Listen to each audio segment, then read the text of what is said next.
What's going on, guys? Kiger here. I have 3 different content creators that each uploaded some Burning Soul battle footage, and I want to watch through it, explain what's going on, and show you what to look forward to in other TLON creators, as well as put their links down below so you can check them out. Let's get into it.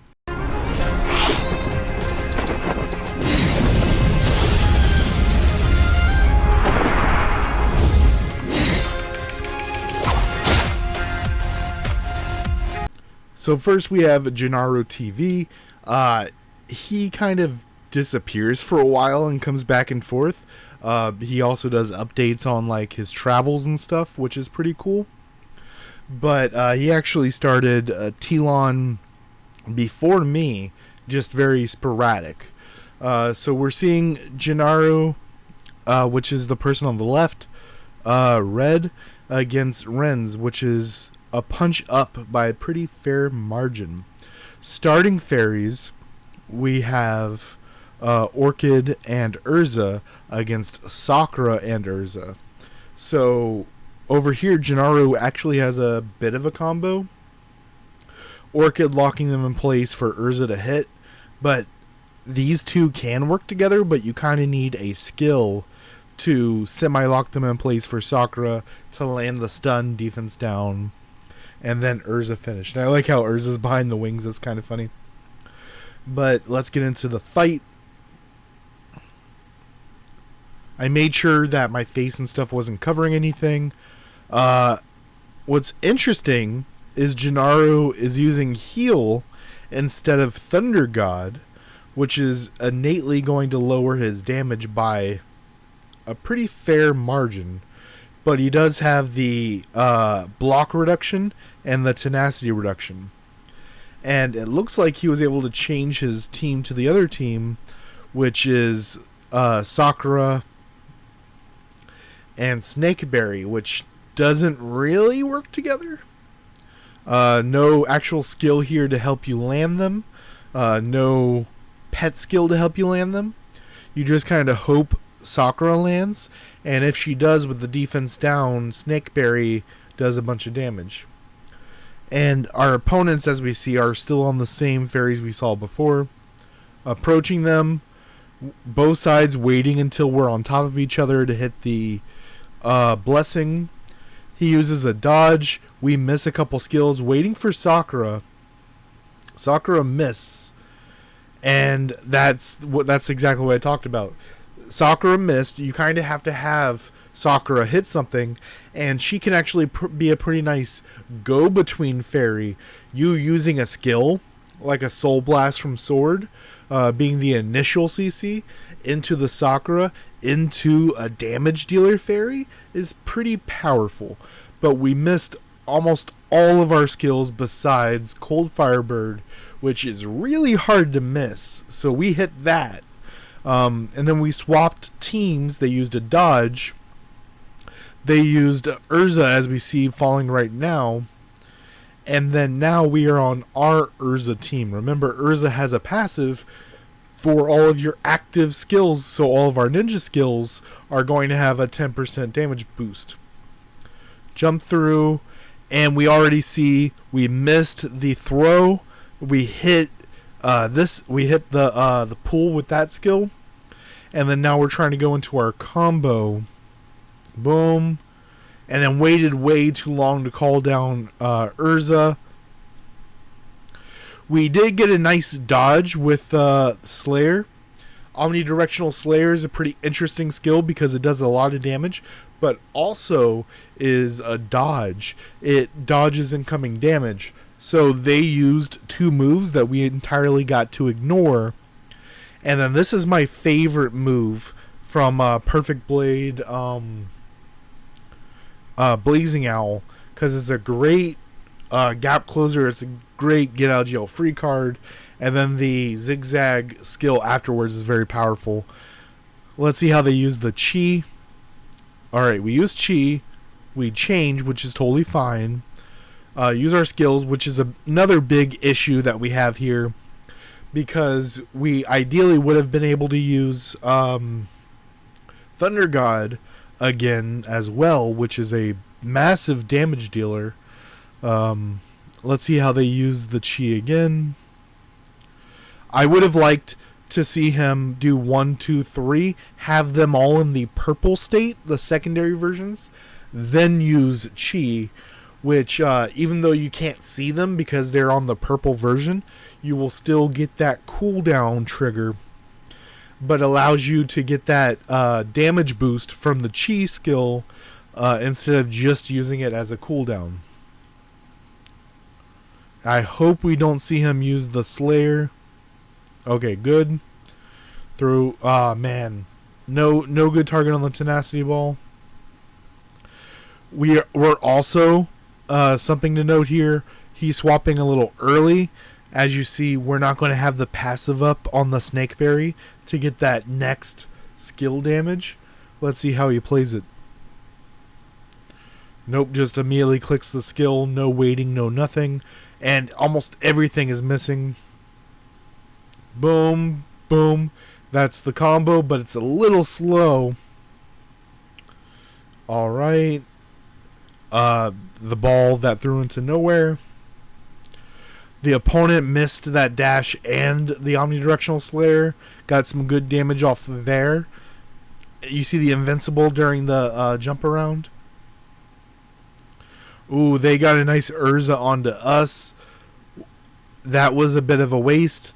Using the cat just to get the dodge bonuses isn't that great. You kind of want it to be a get out of jail free card and extra dodges. Okay, and we're seeing we've been on this class for a while, so I don't think we've seen a single boost from Snakeberry. Got the combo. Oh, beautiful hit with the Urza. Good, we finally got a good tenacity ball. It's getting a lot closer now that we're hitting a couple of our major skills. Here's Directional Slayer. Dodging the Urza. Still got hit with some of them and went down.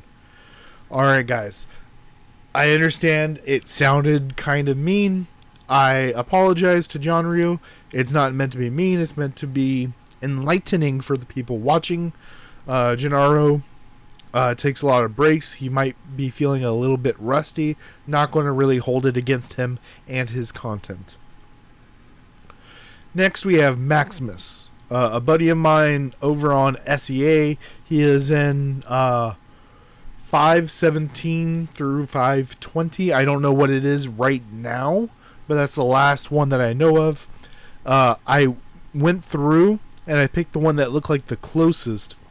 6.77 against 6.93. We see Orchid and Snakeberry against Orchid Snakeberry. So they probably are buddies and each know each other's setup. So this is probably going to be a really good match. There we go. Sorry about the sound. Alright. So we swapped to a different team here. We swapped to Urza Laurel, which doesn't really work here. Neither of these complement each other at all. And we don't have a skill on this setup to make it hit besides Tangerine. If we hit an early Tangerine, this can force a stun. Tangerine is very powerful in 1v1. And then we can land both of these, assuming they don't have a cat skill. We see that he's using heal instead of Cold Fire Bird, which is generally the option that you go between. If we had like back here, no, that's the same one, but there's a clause that says block recovery, bonus block recovery, and bonus damage taken if not blocked. So Cold Fire Bird becomes a lot better based on the specialized attribute. On this crit one, doesn't really matter. Tenacity Ball we're always taking. But in that block recovery, block damage taken one, Cold Fire Bird is very, very powerful. Looks like they have Book as well here. They're on the other team that we said before. Okay. So they threw down Thunder God. We threw down Tenacity Ball. We took a little bit of it, but dodging most of it, and they dodged the ball. They got a nice stun onto us, and now they're calling with they used both fairies actually. What you call it? Orchid and Urza. We took a lot from that, and we got out of it just throwing our random skills, which is why they didn't take almost any damage. The heal is good. The combo is good. Notice how he swapped to this team and then did 1-2. Exactly what you want, because then we have Snakeberry. If his Snakeberry is high enough, it boosted both of the fairies, as well as if this one's high, if Orchid is high enough, it puts them in place and you go 1-2. They have a sword, it looks like. Alright, we hit it with a nice Tenacity Ball. Jumping in, sword, knock up, pull in. We didn't have the slash up. Both missed Thunder God. And you see, Maximus is doing something that Janeru was not doing. Janeru was throwing Tenacity Ball to where the enemy is, and Maximus is throwing Tenacity Ball to where the opponent is going, which is a lot better in my opinion. You see the enemy is starting to cast this Orchid right here. We want to be out of here. No, we were already cut. We dodged a lot of the Urza. Jump in, pull in, up, and oh man, the slash was a little late, but it worked great. And then the combo took him down. Good job, Maximus. Stayed pretty high HP. Very nice use of the fairy combos. Exceptional use of the not Thunder God. Thunder God was pretty average, but exceptional use of the Tenacity Ball, and then nice. What you would expect to see from the sword pull in and slash combo. Last is going to be GV1v9, and he specializes on the SA region, South America, and his channel is very much a group channel. As far as the guides and stuff, it's all his content, but a lot of the PvP gameplay you'll see is his. He does do his, but he also gets different people from the SA region to send him their PvP gameplay. The one we're looking at right now is a normal person that sends gameplay to him every week. I am Lick, Lyc, against Tomate. Almost every other one that I've seen in this video, they're either left during the countdown or it was done in 2 shots. Let's see how this one goes. We see a Milim Sakura. This is a pretty good combination. Milim stopping them in place, giving you an attack boost and fairy damage boost, followed by Sakura, which is going to give you a stun that should be in place by the time that Milim's can't move is finished, as well as a defense down, which is then going to allow you to swap to your other team and then land your other fairies. So this is a very nice opening fairy combo. The enemy is just using what they got, it looks like. We see Twin Lotus and Sakura. I don't really see the weapons, but let's get into it. Oh, this might be faster. I will rewind it a bit, but I want to make sure it's on normal speed. There we go. They're on Ninja. We are on Priest, doing the same build that we saw Maximus doing. I prefer a damage build, which is why I use Cold Fire Bird instead of heal in most of my matchups.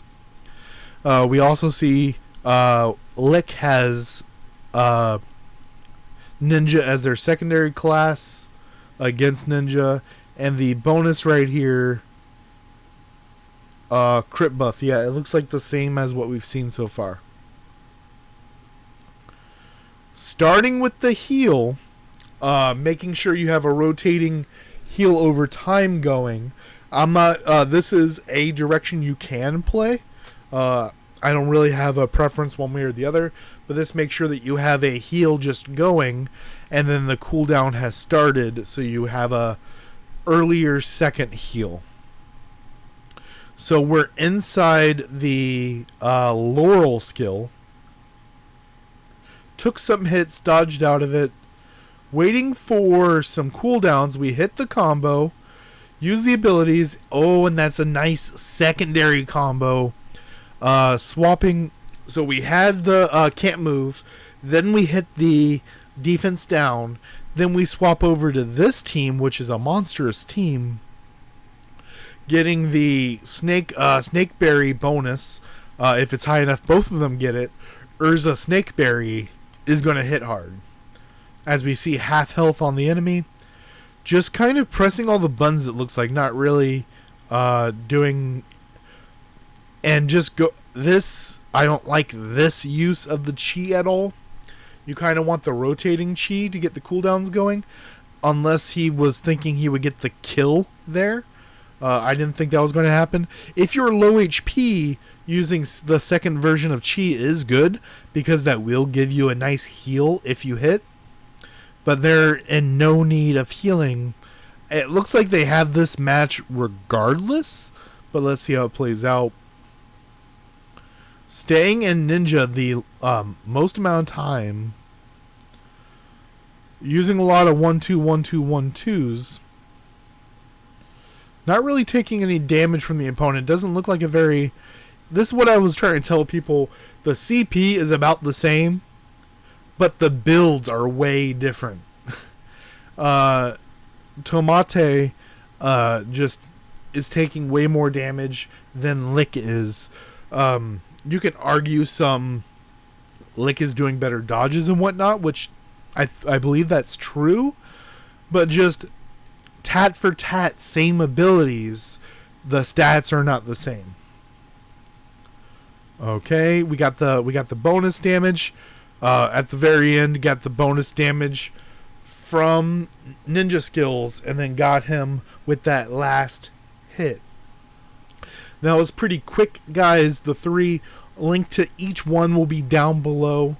I will make a pin comment as well, so you can't miss it. Go check out these other content creators and let me know if you'd like to see more of this. Till next time, guys.